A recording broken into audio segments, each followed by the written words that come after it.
যখন কোনো বিবাহ শাদীতে, বিবাহ বাড়িতে গান বাজনা বাদ্যযন্ত্র বাজানো হচ্ছে, একজন মুসলিমের বাড়িতে কি করে বাজতে পারে?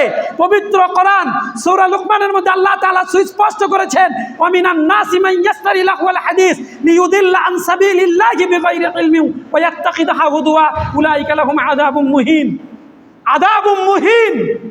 যারা এই সমস্ত বাদ্যযন্ত্র, নর্তকী, ভিডিও, অডিও, এই গান বাজনা বাদ্যযন্ত্র টাকা পয়সা দিয়ে ভাড়া করে নিয়ে এসে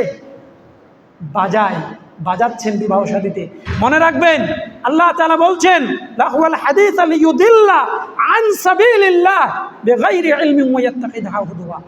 তাদেরকে আল্লাহর রাস্তা থেকে এগুলো বঞ্চিত করে, আল্লাহর রাস্তা থেকে তাদেরকে বাধা প্রদান করে, আল্লাহর রাস্তায় যেতে তাদেরকে বাধা প্রদান করে।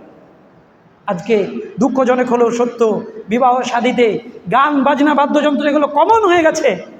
আর সেই কমন জায়গাতে আপনি আমি 5 ওয়াক্তের মুসল্লি, আমাদেরকে দাওয়াত দেওয়া হয়েছে, দাওয়াত দেওয়ার সেই জায়গাতে গিয়ে বড় বড় দাড়ি নিয়ে টুপিওয়ালা হয়ে 5 ওয়াক্তের নামাজি হওয়ার পরেও কোনো প্রতিবাদ নেই।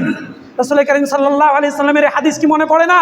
মান রাআ মিনকুম মুনকারান ফালিয়ুগাইয়িরহু বিয়াদিহি ফাইন লাম ইস্তাতি' ফাবিলিসানিহি ওয়া ইন লাম ইস্তাতি' ফাবিকলবিহি ওয়া হুয়া আওয়াফুল ঈমান। এই হাদিস কি আমাদের মনে থাকে না? স্বয়ং রাসূলুল্লাহ সাল্লাল্লাহু আলাইহি সাল্লাম বলছেন, মান রাআ মিনকুম, তোমাদের কেউ যখন দেখবে, মিনকুম তোমাদের মধ্য থেকে, মুনকারান কোন শরীয়ত বিরোধী কাজ,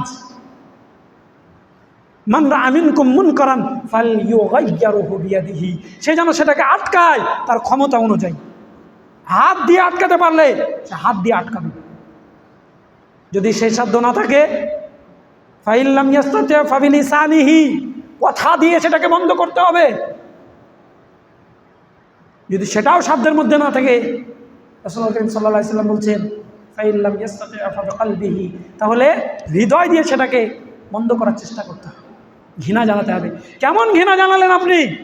কোরআন বিরোধী কাজ চলছে, স্বয়ং কোরআন যেটা বলছে এই কাজ থেকে মানুষকে সংস্কার করতে হবে, হেদায়েতের পথে নিয়ে আসতে হবে। মাশাআল্লাহ, সমাজের সর্দার ইমাম ওই বাড়িতে গিয়ে খেয়ে আসছে, ওই বাড়িতে গিয়ে বিবাহ শাদী পড়িয়ে আসছে, আমরা গলা ফেড়ে বলে গেলেও কোশ্চিনকালেও মানুষকে এই পথ থেকে বিচ্যুত করা সম্ভব নয়, মানুষকে সরিয়ে নিয়ে আসা সম্ভব নয়, মানুষকে মুসলিহ করা সম্ভব নয়, ইসলাহের পথে নিয়ে আসা সম্ভব নয়, যদি সমাজ সংস্করণের ভূমিকা প্রত্যেকটা সমাজের দায়িত্বশীলরা পালন না করে। কোন দিকটা বলবো? সমস্ত দিক একই অবস্থা। আজকে আপনি আপনার পাড়া প্রতিবেশী গ্রামগঞ্জ আশেপাশে আপনি ঘুরে দেখেন, আপনার বাড়িতে দেখেন, আপনার যুবতী মেয়েটাকে স্কুল কলেজ ইউনিভার্সিটি টিউশনের নাম করে কেমন দেশে আপনি ছাড়ছেন। সংস্কারের জন্য যারা বলল এটা তো কোরআন সুন্নাহর পথ নয়, স্বয়ং আল্লাহ তাআলা বলছেন নবী মুহাম্মদুর রাসূলুল্লাহ সাল্লাল্লাহু আলাইহি ওয়াসাল্লাম। কাকে বলছেন? কাকে? মুহাম্মদ সাল্লাল্লাহু আলাইহি ওয়াসাল্লাম।